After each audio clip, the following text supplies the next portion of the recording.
এই গরমে সবার জীবন খুব অতিষ্ঠ তো হচ্ছে গ্রামের পরিবেশটা এত সুন্দর যে গ্রামে মানুষ চাইলেই ধুমধাম গরম লাগলে একদম পানিতে লাফ দিয়ে গোসল করে ফেলতে পারে। তো আসসালামু আলাইকুম, কেমন আছেন সবাই? আমি আইরিন, নিগারমশের আইরিন, ফাইজাস মম থেকে আপনাদের সবাইকে অনেক অনেক অনেক শুভেচ্ছা। কে কেমন আছেন, কোথা থেকে দেখছেন আমার ভিডিওটা অবশ্যই কমেন্টসে জানাবেন। আর যারা যারা আমার সাবস্ক্রাইবার তাদেরকে অসংখ্য ধন্যবাদ। আর যারা যারা করেননি প্লিজ সাবস্ক্রাইব করে যাবেন আর ভিডিওটা অবশ্যই পুরোটা দেখবেন। তো ভিডিওটা সামনে অনেক মজা আছে, আমরা গ্রামে গিয়ে কী কী মজা করলাম সেটাই হচ্ছে আপনাদের সাথে শেয়ার করব।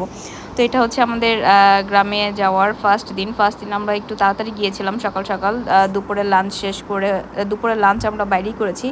দেন ওখান থেকে আমরা গিয়ে সেরে যেহেতু প্রচুর গরম ছিল আমরা হচ্ছে একটু রেস্ট নিয়ে তারপর পানির মধ্যে নেমে গেছি। ওই দিন হচ্ছে আমি আর আমার হাজব্যান্ড নামি নাই, বাচ্চা কাচ্চারা নামছিল। ফাতে একটু ভয় পাচ্ছিল যেহেতু ও ফার্স্ট টাইম নামছে। আর এখানে মানে নদীর এই পাশটায় হচ্ছে আমাদের ডান পাশে আমাদের বাড়িটা করাতে হচ্ছে, বাড়ি করার সময় যে মাটিগুলো ছিল সেই মাটিগুলো হচ্ছে পুকুরে দিয়ে দেওয়া হয়েছে, যার কারণে এখন আমাদের নদীতে এই পুকুরটা আর কি ঠাই হয় আমাদের। তো আগে আর কি প্রচুর পানি ছিল, আমাদের এখানে ঠাই হইতো না, এখন হচ্ছে মজাও হয়। আর যেসব পুকুরে ঠাই হয় না সেখানে নামতে অ্যাটলিস্ট মানে নাইমা মজা করা যায় না যারা সাঁতার না জানে। তো আমরা কেউই সাঁতার জানি না এখানে। এখানে শুধু আমার একটা ভাগিনা, ও সাঁতার জানে, আয়তুলও জানে না, ফাতিহা জানে না, ওর পাপাও জানে না, আমিও জানি না। তো এটা হচ্ছে আমাদের ফ্যামিলি একটা প্রবলেম যে আমরা আমাদের ফ্যামিলির কেউই সাঁতার জানি না। দেন হচ্ছে অল্প পানি দেখে সবাই আর কি সাহস করে নামছি। আর সেকেন্ড ডেতে খুব বেশি মজা হয়েছে। তো সেকেন্ড ডেতে হচ্ছে আমরা অনেক বেশি মজা করছি। ফাতিহা একদম অনেক দূরে গেছিলো, আয়তুল মোটামুটি প্রায় সাঁতার শিখে গেছিলো। যদি আমরা আর একটা দুইটা দিন থাকতাম তাহলে পুরা একদম আয়ত্ত চলে আসতো সাঁতারটা। তো এই আর কি আমাদের এখানে আর কি অনেক ঝোপঝাড়, তো এখানে একটু ভয়ও লাগে কারণ সাপ ঠাপও থাকতে পারে, এর জন্য একটু বেশি ভয়। তো আমরা যখন গেছিলাম তখন হচ্ছে যে সাপের প্রকোপটা একটু কম ছিল, তেমন ছিল না বললেই চলে। দেন হচ্ছে আমরা বিকেলের দিকে ছাদে উঠছিলাম, ছাদ থেকে এমন একটা সুন্দর, ছাদ থেকে হচ্ছে আমটা ধরে পারা যায়। তো এই যে আমগুলো তখন মোটামুটি ছোট হয়েছিল, এতটুকুই হয়েছে। নেক্সট হচ্ছে আমার শাশুড়ি পারতে দিতেছিল না, যে বড় হোক তারপরে খাবো। তো বড় এই আমগুলো যখন পেকেছে এত বিশ্রী ছিল খেতে, কাঁচা থাকা অবস্থায় খুব মজা লাগছে, বাট যখন পাকছে তখন আর ভাল লাগে নাই।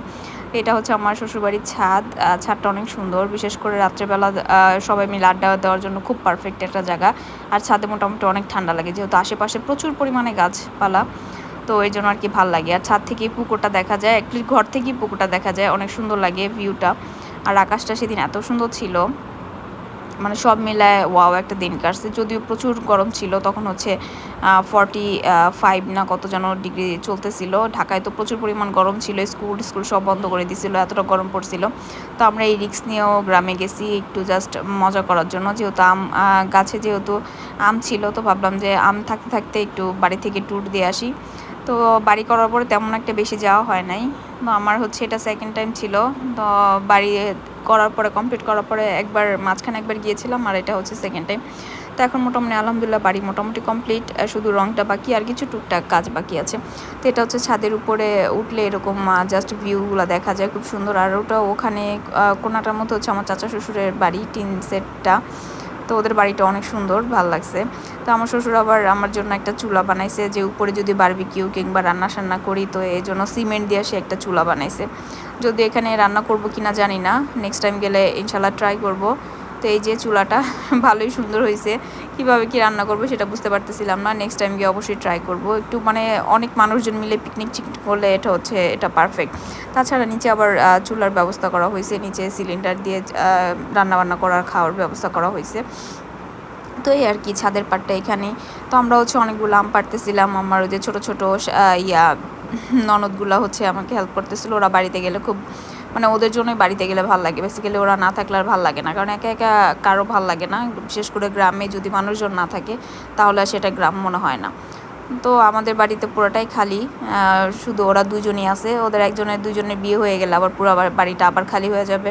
তো মাশাআল্লাহ ওরা গেলে সব কাজে হেল্প করে, কোনটা করব ভাবি, কোনটা করে দিব, এটা করে দিব, সেটা করে দিব, তো অনেক মাশাআল্লাহ অনেক হেল্প করে দুইটাই। তো এই যে হচ্ছে আকাশটা চাঁদ দেখা যাচ্ছিল, বিকালে ওয়েদারটা অনেক সুন্দর ছিল। তারপরে আমরা আম পেড়ে আম ভর্তা খাইলাম। আম ভর্তার ভিডিওটা দিতে পারি নাই, সরি, তখন ভুলে গেছি, কারণ বাড়িতে গেলে এমনি অনেক কাজ থাকে, তারপর আবার পুকুরে ঝাপাঝাপি করার পর সবাই টায়ার্ড হয়ে গেছিলাম। এই যে দেখেন সিস্টেম করে আম পাড়তেছি নিচে আবার ফাতিহা ছিল, ফাতিহা আম ধরতেছিল, আমরা নিচে ফেলতেছিলাম, ওরা আম ধরতেছিল। গাছ থেকে আম পেড়ে খাওয়ার যে কি একটা মজা, সেটা হচ্ছে যে যারা পেরে খায় গ্রামে থাকে তারাই বুঝে। অবশ্য গ্রামে যারা থাকে তারা বেশিরভাগ টাইম খায় না, কারণ ওরা পায় তাই ওরা খায় না, আর আমরা হচ্ছে পাই না, তো আমরা হচ্ছে এগুলো মিস করি। তো এই আর কি অবস্থা। আম পেড়ে দেন, ওগুলোকে ভর্তা করে দেন, ওরাই আমাকে দিয়ে গেছে, ওরা কুচি কুচি করে দিয়ে গেছে। এই যে আমি হাত দিয়ে দেখাচ্ছিলাম কোনটা পারতে হবে, তো ম্যাক্সিমামই ছোট ছিল, বড় তেমন ছিল না। তো যে কটা বড় ছিল সে কটা হচ্ছে যে আমি পেরে খেয়ে ফেলছি। বেশি পারি না, 5-6টা পারছি। আমার শাশুড়ি আবার নিচে থেকে বলতেছিল, এই পারিস না পারিস না, আমগুলো পাকলে তখন খায়া মজা পাবে, আর একটু বড় হোক তারপরে পাকবে। তো এই তো আম পাড়ার আপনাদের সাথে শেয়ার করলাম। ভর্তাটা শেয়ার করতে পারলাম না, কারণ ভর্তাটা বানানোর সময় হচ্ছে আমার খেয়াল ছিল না ভিডিওটা নেওয়ার পর। তো ভর্তাটা অনেক মজা হয়েছিল, ওরা বানায়া ওরা হচ্ছে ছোট ছোট করে কেটে দেন হচ্ছে শুকনো মরিচ দিয়ে, তারপরে হচ্ছে লবণ দিয়ে, তারপর চিনি দিয়ে মিক্সড করে তারপরে আমাকে বানিয়ে দিয়ে গেছে আর কি। ওরা আর খায় নাই, বলতেছিল যে ভাবি আমরা তো এখানে আমাদের গাছই আছে, আমরা পরেই বানাই খাবো, আপনারা যেহেতু চলে যাবেন আপনারা খান। তো আমঠাম পাড়ার পরে ছাদে অনেকক্ষণ ছিলাম। দেন হচ্ছে আমরা একটু বাইরে গেছিলাম, বাইরে একটু ঘুরতে গেছিলাম, তারপরে আবার একটু বাজারেও গিয়েছিলাম, বাজারে গিয়ে আর কি টুকিটাকি খাইছিলাম। ওগুলোর ক্লিপস আর নেই নাই। কত ভাল লাগে ভাই ঘুরতে গেলে, আমার শুধু ঘুরতেই মন চায়, যেহেতু আমি একদম পুরা মানে কি বলে একদম প্রফেশনাল ব্লগার না। সো আমার হচ্ছে ওরকম ভিডিও করতে তেমন একটা ভালো লাগে না। আমার কাছে যখন আমি ফ্যামিলি টাইম দিই তখন শুধু ফ্যামিলি টাইমই দিই, তখন আর বেশি একটা ভিডিও করি না। তো এর জন্য হচ্ছে আমি ওরকম নিজেকে আপডেটও করতে পারতেছি না, ওরকমভাবে মেন্টালিটিও ক্রিয়েট করতে পারতেছি না যে আমাকে কিছু করতে হবে। তো আমার মধ্যে একটু অলসেমিটা একটু বেশি কাজ করে। সারাদিন ঘরের কাজ বাজ করার পরে তারপরে আর দেখা যায় যে ভিডিও এডিটিং করা কিংবা ভিডিও করা এগুলো আমার পক্ষে হয়ে ওঠে না। তো তারপরে ট্রাই করি কিছু একটা করার জন্য। আজারা বসে থাকলেও দেখা যায় অনেক বিরক্ত লাগে। তো আমিও হচ্ছে যে মাঝে মাঝে ট্রাই করি যে ভিডিও আপলোড দেই, আর মাঝে মাঝে কখনো কখনো একদম গায়েব হয়ে যায়। তো এটা আমার জন্য খুব বেশি ক্ষতিকর আমি জানি, তারপরেও কিছু করার নাই। হ্যাঁ, ইনশাল্লাহ ট্রাই করব। আপনারা যদি সাথে থাকেন আর একটু যদি ইন্সপায়ার করেন আমাকে, তাহলে অবশ্যই ট্রাই করব। তো যারা যারা আমার ভিডিওতে হচ্ছে নতুন দেখছেন তারা অবশ্যই ভিডিওটা দেখবেন পুরাটা, আর হচ্ছে ভিডিওটা সাবস্ক্রাইব করে দিবেন। আর আপনাদের যদি কিছু ভালো লাগে, আমাকে কিছু ভালো সাজেস্ট করতে চান, তাহলে অবশ্যই করবেন। ইনশাল্লাহ আমি আপনাদের প্রত্যেকের কমেন্টসের রিপ্লাই দেই, আর ইনশাল্লাহ দিব। সো কেউ কিছু জানার থাকলে কিংবা আপনারা কী ধরনের ভিডিও দেখতে চান সেটা আমাকে অবশ্যই জানাবেন। তো অনেক আম পাড়া হয়েছে, তো নিচে থেকে আমার শাশুড়ি বলতেছিল আর পারিস না আর পারিস না, উনি হচ্ছে যে পরে একবারে খাবে। তো তারপরে তারা গ্রামেও গিয়েছিল, গ্রামে গিয়ে পাকা আম নিয়ে আসছিল, ওই গাছ থেকেই মানে পাড়ার পরে হচ্ছে এগুলো পেকে গেছিলো। বাট পাকা আমগুলো একটু মজা ছিল না, আমরা খেতেই পারি নাই, একদম পানসে, কোনো ফ্লেভার নাই, একদম পুরাই একদম কি বলবো ফালতু লাগছে। তারপর আমরা কিনে আম খাইছি।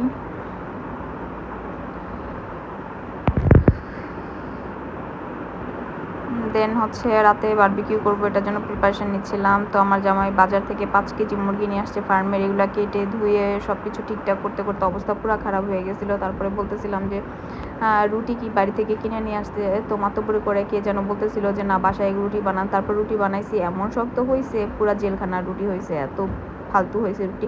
বাট চিকেনটা অনেক মজা হয়েছে, আমরা ভাগেই পাই নাই, এক একজন এক একটা করে কীভাবে যেন শেষ হয়ে গেছে। এখানে অনেকগুলো মুরগি ছিল, তারপরে হচ্ছে আমরা আর কি ভাগে পাই নাই, এমন অবস্থা।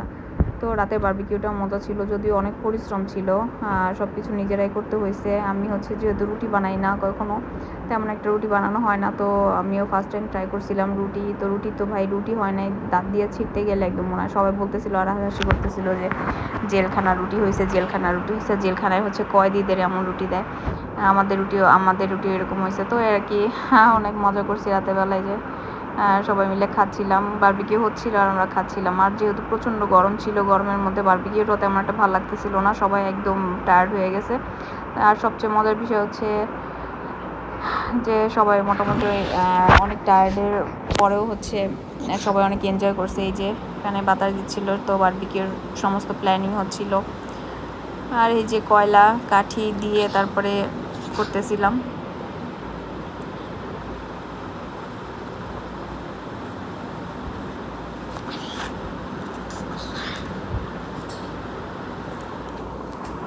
তো আপনাদের কাছে কেমন লাগে বারবিকিউ করতে অবশ্যই জানাবেন। গ্রামে গেলে তো বারবিকিউ মাস্ট, গ্রামে না গেলে বারবিকিউ যদি না করেন তাহলে তো সেটা একদম আর গ্রামে মজাই হইল না।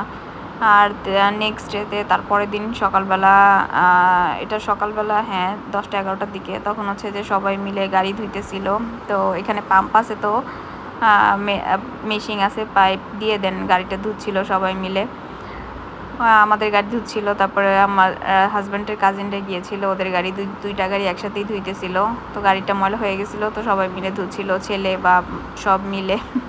এটা আলামিন ভাই বলতেছে আপনি ভিডিও করতেছেন, আপু ভিডিও করেন না, ভিডিওতে আমাকে দেখায় না। তো আমি বলতেছিলাম ইটস ওকে ভাই, আপনি ভাইরাল হয়ে যাবেন যদি আমার ভিডিওতে ভিউজ হয় আর কি। তো তারপরে হচ্ছে ওরা গাড়ি ঠাড়ি ধুয়ে দেন আজকে আমরা চলে যাব, আজকে রাতের দিকে মানে বিকেলের দিকে আমরা চলে যাওয়ার প্ল্যান আর কি। তো দুপুরে খেয়ে দিয়ে তারপরে হচ্ছে চলে যাব। একটু পরে আবার ওরা পানিতে নামবে সবাই, আমিও নামবো। তো আমরা গোসল করে দেন একটু বের হয়েছিলাম, একটু ওইখানে একটা কবরস্থান আছে, ওখানে গিয়েছিলাম আর কি।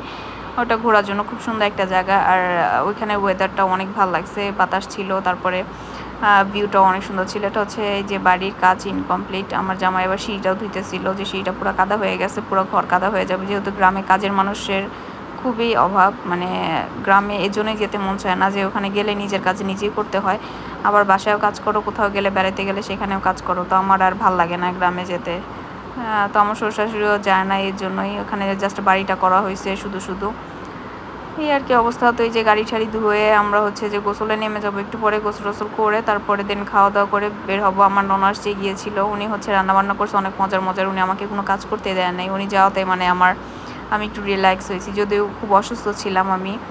আর এমনি তো আমি কেন যেন খুব বেশি একটা জার্নি করতে পারি না, জার্নি করলে আমি আরও বেশি সিক হয়ে যাই। তো এখান থেকে শেষ করে দেন আবার বাসায় গিয়ে আবার সেই বাসার লাইফ আমি একদম মানে নিতে পারি না। এখানেও আমার কাছে ঘুরতে গেলে একটা পরিশ্রম লাগে। তো এই যে এখানে সবাই বসেছিল, এখানে মোটামুটি একটা বসার একটা জায়গা করছে ভালোই, রাতেবেলা এখানে আড্ডা সাড্ডা মারা যায়। তারপরে এই যে নেমে যাবে সবাই, এই যে ফাতিয়ার জন্য এটা ফুলানো হয়েছে, ও ও নামতে চাচ্ছিল না ফার্স্টে, তো তারপরে হচ্ছে ভয়টা যখন কেটে গেছে তারপরে ও নামতেছিল আর কি। তো পানির মধ্যে সব মোটামুটি ভালোই মজা করছে, ওই দিন সবাই নামছিল পানিতে। দেন দুপুরে খাওয়া দাওয়া করে আমরা হচ্ছে যে চলে গেছি। এই যে ফাতিহা নামতেছিল, ও ফার্স্টে একটু ভয় পাচ্ছিল যে নামবে না, তো ও বুঝতেছিল যে হয়তো ওকে এখানে বসায় পাটা ও দুলাবে, দেন উঠে যাবে। তারপর আমরা জোর করে ওকে নামাইছি। তো এটা হচ্ছে যে আমার দুলাভাই দুলাভাইটা অনেক মজার আর অনেক ভালো, মাশাল্লাহ। উনি খুব এনজয় করছে আমাদের সাথে। আমাদের গ্রামের বাড়িতে হচ্ছে উনি ফার্স্ট টাইম গিয়েছিল আমাদের সাথে, উনি জোর করে নিয়ে গেছে যে চলো আমরা একটা ট্যুর দিয়ে আসি, যেহেতু বাসায় থাকতে থাকতে আমি বিরক্ত হয়ে যাচ্ছিলাম, আর আমার জামাইও তেমন একটা কোথাও যাচ্ছিল না। তাই ভাইয়া বলতেছিল চলো তোমাদের গ্রামের বাড়ি থেকে আমরাও যাই, আমরা সবাই মিলে একটু মজা করে আসি। তো এই আর কি হুটহাট করে প্ল্যানিং করে চলে যাওয়া আর কি। তো যাক আলহামদুলিল্লাহ সময়টা অনেক ভালো কাটছে, ভালো কাটার পরে আমরা সবাই মিলে আর কি খুব এনজয় করছি। আর গরম তো থাকবেই, গরম ছিল আমার ভালোই, বেশি দিন গরম ছিল, অনেক দিনই গরম ছিল। তো গরম থাকলেও দেখা যায় যে ট্যুরটা অত খারাপ ছিল না, ভালোই ছিল। আমরা সকাল সকাল বের হয়ে দেন সকালে বাইরে নাস্তা করি, দেন বাইরে খাওয়া দাওয়া করে তারপরে হচ্ছে ব্রেক নিয়ে যাওয়া, ভালোই মোটামুটি একটা ভালো দিন কাটছে। সবচেয়ে বেশি মজা করছে ফাতিহা, ও তো বাসায় এসে ওর ঠান্ডা জ্বর অবস্থা পুরো খারাপ হয়ে গেছে, অনেকক্ষণ পানিতে নামানো হচ্ছে, মানে প্রায় 2 ঘন্টা 2.5 ঘন্টার মতো পানিতে ছিল। তো অনেক যদিও কিছু বলি নাই যে থাক, এরকম তো সবসময় হয় না, পানিতে ঠান্ডা লাগলে হয়তো বা জ্বর হইলে ওষুধ খাওয়ালে চলে যাবে, বাট এরকম এনজয় আর করতে পারবে না। তো আমি আর ওকে মানা করি নাই, সবাই এখানে নাইমা ফুটবল খেলতেছিল। তো ভাইয়া আবার একটা থেকে কলার মোচা নিয়ে আসছে, কলার গাছের যে নিচের অংশটা, এটা দিয়ে নাকি সাঁতার কাটা যায় খুব ভালো। তো এটা দিয়ে সাঁতার কাটতেছিল, আমার জামাইও পারে না, তো ভয় পাচ্ছিল ওকে ধরে একটা চুবানি দিছে আর কি। সো আমিও মজা পাচ্ছিলাম, আমি বলতেছিলাম যে ধরে চুবান। তো আমার জামাই আমার কয়েকটা চুবানি দিছে। অ্যাকচুয়ালি আমি ওকে খুব ভয় পাই। অ্যাকচুয়ালি আমরাও যখন ফার্স্ট টাইম গিয়েছিলাম কক্সবাজার, তো ওইখানে একটা খুব বাজে এক্সপিরিয়েন্স আছে আমার হাজব্যান্ডের সাথে আমার। তো ও হচ্ছে যে ফাজলামি করে আমাকে সমুদ্রের নিচে মানে ফেলে দিছে বলে ধাক্কা দিয়ে আমার হাতটাই ধরে রাখছিল, বাট আমি হচ্ছে সমুদ্রে একদম নিচে চলে গেছি। দেন প্রায় 1 সেকেন্ড না হলে 2 সেকেন্ড পরে হচ্ছে আমার টেনে বের করে, তারপরে থেকে আমি ওরা অনেক ভয় পাই, যে কোন সময় ধাক্কা দিয়ে আবার ফেলে দেয়, আমি আবার পানির নিচে চলে যাই, যেহেতু আমি সাঁতার পারি না, আমার অনেক ভয় লাগে। তো এই টাইমটা অনেক বেশি মজা লাগছে।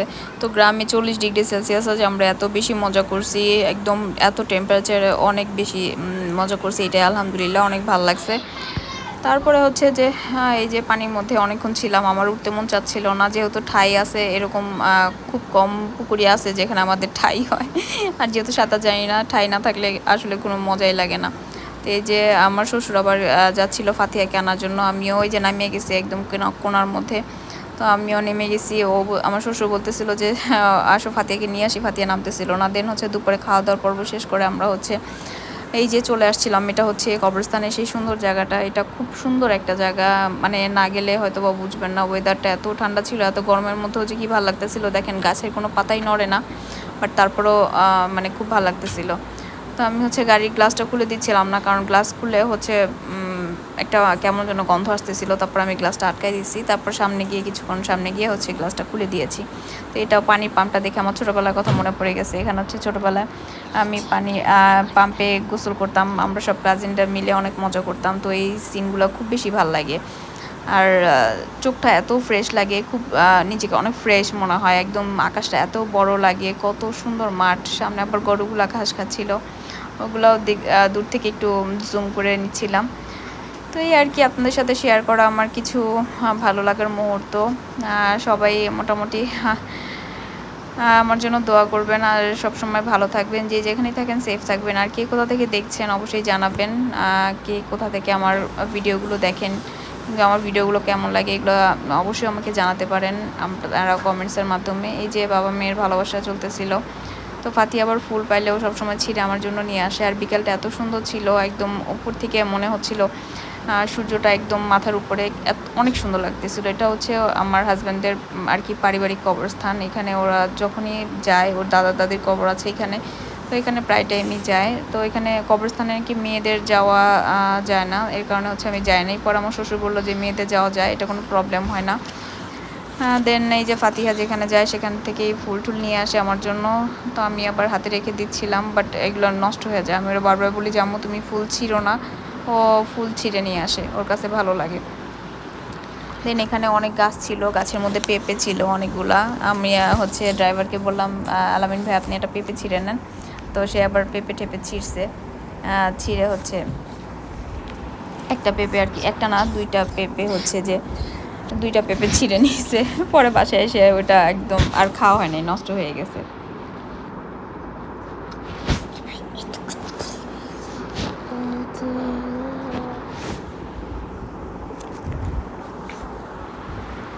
তো এই যে আলামিন ভাইয়া পেঁপে ছিঁড়তেছিল, আমি ভিডিও করতেছিলাম, বলতেছিলাম আমাদের চোর চোর বলে মাইট দিবে। তো ফাতিহার আবার আমি এখানে ফুলটা লাগিয়ে দিছিলাম, ভালো লাগতেছিল। ওই ফুলটা ও ঢাকা পর্যন্ত নিয়ে আসছিল, চুলের মধ্যে ছিল। তো সেদিন রাতেই হচ্ছে আমরা চলে যাই।